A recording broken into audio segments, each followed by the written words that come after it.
I'm Elena, and I spent 6 years believing I was lucky to be part of Dario's family. I met Dario at a gallery opening in the city. He was charming, well-dressed, and his accent made everything sound sophisticated. Within months, I moved into his apartment. Within a year, his mother Mirella moved from overseas to live 3 blocks away. "Elena, you really wore that to dinner?" Mirella said the first time we ate together at their favorite restaurant. "Dario's last girlfriend, she always looks so polished." "Mom, it's fine," Dario said, but he didn't look at me when he said it. "I'm just saying, presentation matters. You want people to respect you, you dress like you respect yourself." I changed my wardrobe, I changed my hair. I took the comments because Dario would hold my hand afterward and say his mother just wanted the best for us. My friend Sasha saw it differently. "She's treating you like hired help, Elena. Why do you keep taking this?" "She's from a different culture. It's how she shows she cares." "By telling you your cooking tastes like dishwater? That's care?" "She didn't say dishwater. She said it lacked depth." "Right, so much better." But Sasha didn't understand what it was like to finally belong somewhere. My parents died when I was 23. No siblings. Distant cousins who sent Christmas cards with misspelled names. Dario's family dinners, even with Mirella's corrections, felt like having people again. The humiliation got sharper over time. At Dario's work events, Mirella would introduce me to his colleagues with, "This is Elena, Dario's current girlfriend. We'll see how long this one lasts." She'd laugh like it was a joke. Dario would laugh too. "Why do you let her say that?" I asked him in the car afterward. "She's kidding around. You're too sensitive." "It's disrespectful." "You want me to fight with my mother over a joke? Come on, Elena, choose your battles." I stopped choosing battles. I absorbed the comments about my job as a freelance designer, my late nights working, my inability to cook traditional meals properly, my tendency to read instead of socialize at gatherings. Then I met Petra, Dario's aunt, at a family birthday party. She was Mirella's younger sister, visiting from abroad. She cornered me in the kitchen while I was arranging desserts that Mirella had already criticized. "You're the one who owns the building," Petra said. "What building?" "The property on Westfield Avenue. Mirella mentioned you inherited it from your parents. Prime location, she said." My stomach went cold. I never told them about that. "Oh." Petra's face shifted. Maybe I misunderstood. But she hadn't misunderstood. That night, I went through old emails, found a conversation between Dario and his mother from 4 years ago, forwarded to me by accident in a chain about dinner plans. The subject line said, "Property development." Mirella had written, "The building she inherited is perfect for what we need. The location is commercial zoned. Once you marry her, we can finally move forward with the project. Keep her happy until then." Dario had responded, "I'm working on it. She's insecure enough that she won't question much. Mother knows best, right?"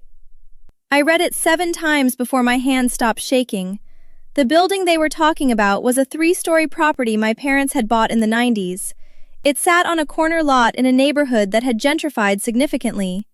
I'd kept it rented to a small bookstore on the ground floor and 2 residential tenants upstairs. It generated modest income, but I'd never thought of it as particularly valuable. I called a real estate appraiser the next morning. "Miss Varga, this property is worth at least $2.3 million in current market value," he said. "The commercial zoning and corner location make it extremely desirable for development. You could easily get more if you wanted to sell." "What if someone wanted to develop it without selling?" "They'd need your permission. It's in your name exclusively, correct?" "Correct." I thanked him and hung up. Then I called Sasha. "I need you to help me understand something," I said. "How would someone find out about property I own if I never told them?" "Public records. Property ownership is public information. Why?" "Just curious." "Elena, what's going on?" "I'll tell you later." I didn't confront Dario immediately. I watched instead. I started noticing things I'd dismissed before. The way Mirella's criticisms always came before Dario had something to ask me. The way they'd both become especially attentive when I mentioned feeling overwhelmed or uncertain about keeping the building. You should really consider selling that place, Dario said one evening. It's a lot of responsibility for you. We could invest the money together, build something for our future. Our future or your future? What's that supposed to mean? Nothing. I'm just tired. You're always tired lately. Maybe you should take a break from work. I can support us for a while. With what money, Dario? His face hardened. I make decent money. You live in a rent-controlled apartment your mother co-signed for. You lease your car. You have $17,000 in credit card debt. I've seen the bills. You went through my mail? It was on the counter, open. This is exactly what my mother warned me about. You're becoming paranoid and controlling. I almost laughed. Your mother warned you about me? She said you'd eventually show your true colors. I defended you. I said you were just insecure because of your background. My background? You know what I mean. No family, always looking for belonging. It makes you clingy. That was when I knew they'd discussed this extensively. They'd analyzed me, diagnosed me, and decided how to manage me. I was a problem to solve, not a person to love. I called Petra the next day. I need you to tell me the truth about something, I said. Did Morella send you to that party to confirm I own the Westfield property? Silence. Then, Elena, I'm sorry. I didn't know you weren't aware of their plans. Morella said you were all working together on a development project. What exactly did she tell you? That you and Dario were engaged. That you'd agreed to use your building as collateral for a business loan they were securing. She wanted me to invest. I was considering it until I met you and realized you had no idea what I was talking about. They were going to use my building as collateral? According to Morella, yes. She said once you were married, Dario would have legal claim to it as marital property. They'd been planning this for months. She even had architectural renderings.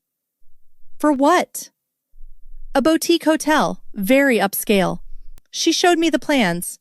It looked legitimate, actually. But the financing depended on the property. I felt something break inside me. Not my heart. Something harder and more permanent. Thank you for telling me, I said. Elena, I'm sorry. If I'd known... It's fine. You helped more than you know. I spent the next week documenting everything. Not with recordings or investigators, with spreadsheets. I tracked every time Dario or Morella had asked about the building, every suggestion to sell, every comment about my decision-making abilities. I printed the email chain. I contacted the bookstore owner and my residential tenants, asked if anyone had approached them about lease buyouts or development plans. Both tenants said yes. A woman claiming to represent me had offered them money to terminate their leases early.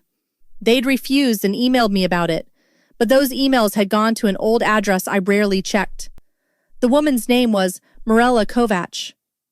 I contacted a lawyer, not for a lawsuit, for protection.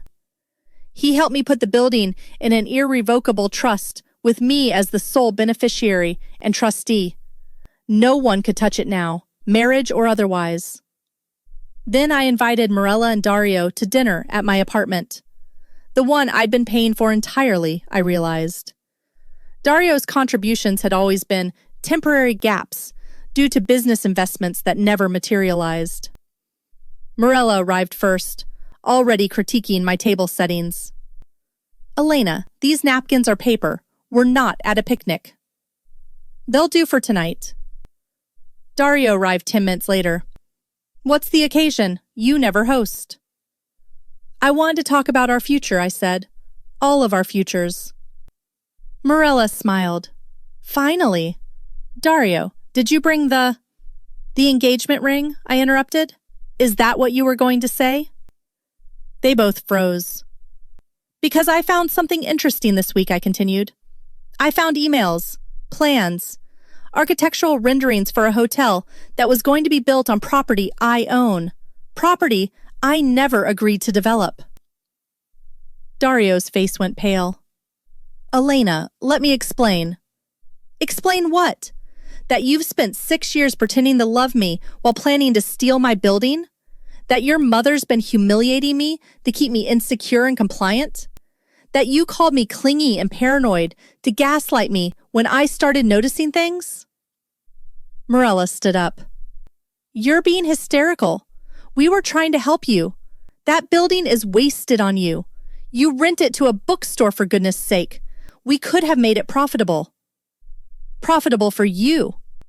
For all of us, as family. We're not family. We were never going to be family. I was a target. Dario found his voice. That's not fair. I care about you. You care about Westfield Avenue. Let me guess. You were going to propose soon, right? Before I figured it out? His silence confirmed it. The building is in the trust now, I said. Irrevocable. Untouchable. Even if we got married, you'd have no claim to it. So I guess you don't need to propose anymore. Morella's composure cracked. You selfish little girl. Do you know what we sacrificed to position this properly? The time we invested in you? Invested. Perfect word choice. You were nothing when Dario found you. Alone, desperate for family. We gave you that. You gave me humiliation and manipulation. But here's what's interesting, Morella. I talked to some of Dario's colleagues. Turns out you've been introducing me as his fiancé for 2 years now. You told them we were planning a wedding. You showed them the hotel renderings and said it was a family business. You took deposits from potential investors based on property you don't own. Her face went white. That's fraud, I said. I'm not pressing charges because I don't need the drama. But those investors might feel differently when they find out the truth. I've documented everything, every lie, every misrepresentation, every forged email you sent to my tenants. You can't prove. I can, and I will, if you don't leave my life completely. Both of you. Dario stepped forward. Elena, please, we can fix this. I do love you. The building thing got out of hand, but my feelings are real. Get out. Just listen. Get out of my apartment. Get out of my life.